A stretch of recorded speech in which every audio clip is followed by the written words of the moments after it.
ये हमारा ये कम्युनिकेटिंग कल्चर का फोर्थ वीडियो होने वाला है, जिसमें हम नायक के बारे में बात करेंगे। नायक का पौराणिकीकरण कैसे किया जाता है, इसके बारे में बात करेंगे।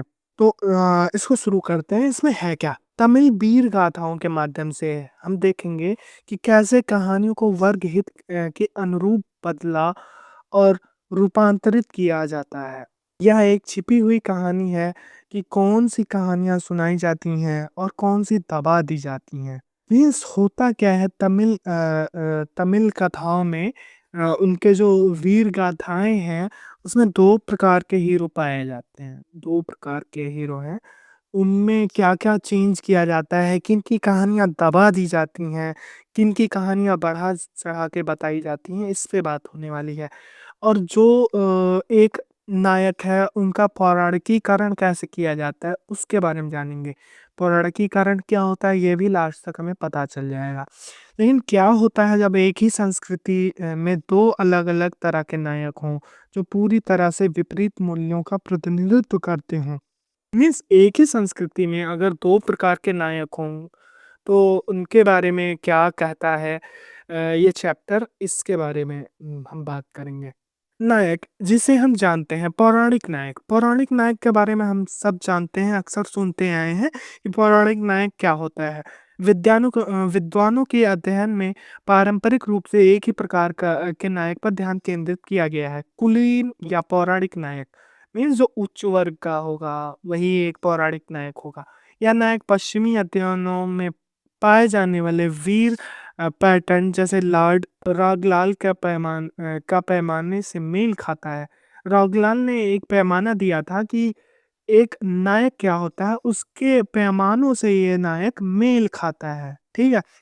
इसकी कुछ-कुछ मेन कैरेक्टर्स जो होते हैं, वो बताता हूँ क्या होता है। उच्च जात में जन्म होता है, अक्सर एक राजा का बेटा होता है ये। शाही संबंध, उसकी माँ एक रानी होती है और वह राजकुमारी से शादी करता है। सामाजिक व्यवस्था का संरक्षक होता है ये।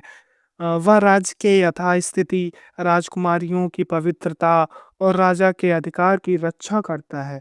और सबसे मेन मजे की बात ये है, इसके अंदर दैवीय हस्तक्षेप भी होता है। दैवीय हस्तक्षेप कैसे? इसके पास जादू होगा, देवता और भाग्य उसके जीवन में महत्वपूर्ण भूमिका निभाते हैं। आपने कहानी में देखा होगा कि किसी नायक के पास जादू है, देवता जो है उसकी भाग्य में एक महत्वपूर्ण भूमिका निभा रहे होते हैं। ठीक है? अब इसके बाद में एक दूसरा नायक जो होता है, हमने जो 2 प्रकार के नायक की बात की यहाँ पे ना, कि एक ही संस्कृति में 2 अलग-अलग नायक हों, तो एक नायक तो ये हो गया है, इसको पौराणिक नायक कहेंगे। और जो दूसरा नायक है, जिसे भुला दिया गया है, उसको कहते हैं स्थानीय नायक। स्थानीय नायक के बारे में जान लेते हैं। तमिल लोक गाथाओं में एक और बहुत अलग प्रकार का नायक मौजूद है, स्थानीय नायक। यह नायक पौराणिक मॉडल को पूरी तरह चुनौती देता है। जो पौराणिक मॉडल है, इसको ये चुनौती देता है। इनका जन्म लोअर कास्ट में होता है अक्सर। ठीक है? आम लोगों की के रक्षक होते हैं ये आम लोगों की रक्षा करते हैं। वह राजकुमारियों के बजाय गाँव के मवेशियों या फसलों की रक्षा करते हैं। ये गाँव के जानवरों की रक्षा करेंगे, गाँव की फसलों को रक्षा करेंगे।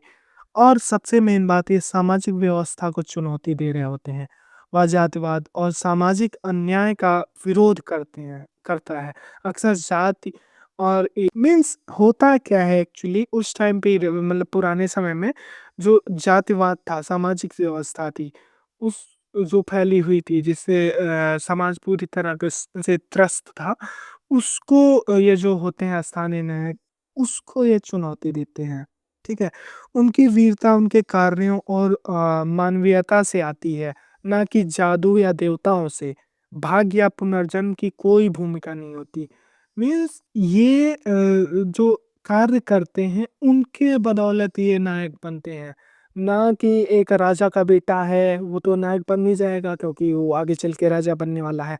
पौराणिक नायक में यही होता है कि राजा का बेटा जो है, वो भी कल को चल के नायक ही बनने वाला है। लेकिन जो स्थानीय नायक होता है, ये अपने बलबूते पे एक नायक के रूप में हमारे सामने आते हैं।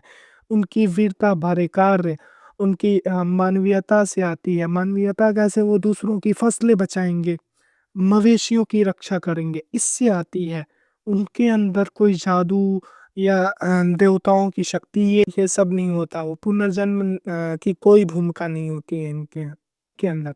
यह नायक निम्न वर्गों के मूल्यों का प्रतिनिधित्व करता है, जो उत्पीड़न को चुनौती देते हैं। मीन्स ये निम्न वर्गों का प्रतिनिधित्व करते हैं, और उत्पीड़न को, जो उत्पीड़न उस टाइम पे हो रहा था, उसको ये चुनौती देने का कार्य करते हैं।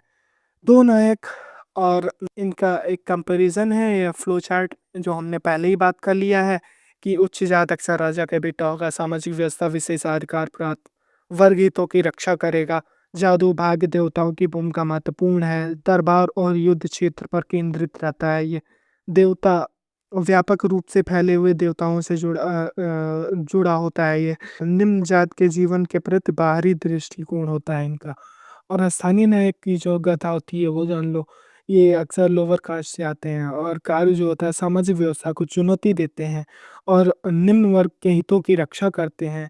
अलौकिक जो है जादू भाग्य और देवताओं की भूमिका नकल रहा है। मीन्स ये इन पे इनकी कोई भूमिका नहीं है कि कोई जादू होगा, कोई भाग्य बदल जाएगा, ऐसा होगा, या देवताओं की कोई भूमिका होगी जिनसे इनका कोई चमत्कार होने वाला है। ये इन सब पे कुछ भी नहीं मानते हैं। परवेश क्या होता है? गांव के निम्न जात के क्वार्टर में केंद्रित परवेश ही ये गांव गांव में पले बड़े होते हैं। देवता, ये देवता मानते हैं जो स्थानीय होते हैं उनको मानते हैं, सीमित क्षेत्र के देवता को मानते हैं, नहीं जो स्थानीय गॉड होगा उनको मानेंगे। और दृष्टिकोण निम्न जात के जीवन के प्रति आंतरिक दृष्टिकोण होता है। इनका बाहरी दृष्टिकोण मीन्स ये लोअर कास्ट वालों को बाहरी की नज़रिया से देखते हैं, ये अपने की तरह देखते हैं। ठीक है। नेक्स्ट हमारा है, जो हीरो आता है मुत्तू पट्टन। क्या होता है? ये एक ब्राह्मण परिवार से होता है। अपने परिवार से झगड़ा करके किस्मत आजमाने निकल पड़ता है। रास्ते में उसे दो लोअर कास्ट की महिलाओं से प्यार हो जाता है, उनके गायन से। ठीक है, वो उनसे शादी करने की विनती करता है उनके पिता।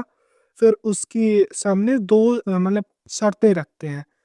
उसे अपना जनेऊ और शिखा काट देना होगा। जनेऊ और शिखा जो उसके ब्राह्मण होने का सबसे बड़ा प्रमाण देते थे, उसको काटना होगा।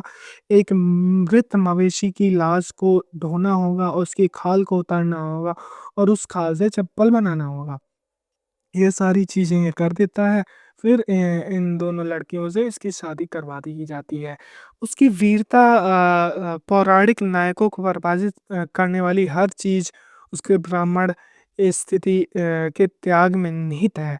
मीन्स उसको एक पौराणिक नायक बना देती, उसको उसने त्याग दिया। ठीक है। अब मुत्तू पट्टन क्या होता है? वो मवेशियों की रक्षा करते करते मतलब मर जाता है। उसकी काफी मतलब बताया जाता है कि कैसे वो युद्ध लड़ता है, उसके बारे में युद्ध का दृश्य दिखाया गया है इधर। अब जो रांगलाल मैंने बताया था, उनके जो उन्होंने पैमाना दिया है 22 जीवनी रूपांकनों में से एक भी इस गाथा में नहीं पाया जाता है, या पूरी तरह से अलग वीर परंपरा है।